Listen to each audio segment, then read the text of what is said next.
Pemirsa, jadi ada 4 sifat Rasulullah Shallallahu Alaihi Wasallam yang patut kita teladani.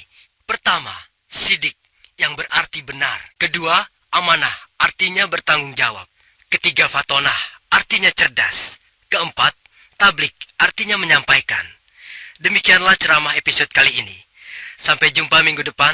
Assalamualaikum warahmatullahi wabarakatuh. Waalaikumsalam warahmatullahi wabarakatuh.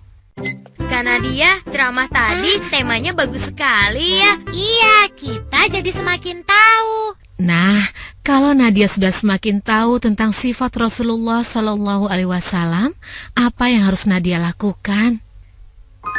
Berusaha untuk mengikuti apa yang telah Rasulullah Shallallahu Alaihi Wasallam contohkan. Misalnya 4 sifat Rasulullah yang disebutkan dalam ceramah tadi.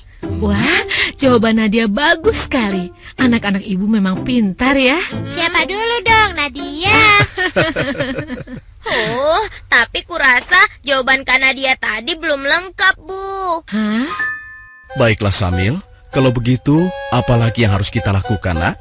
Selain mengikuti dan meneladani Rasulullah, kita jangan lupa harus berselawat untuknya. Subhanallah, benar sekali.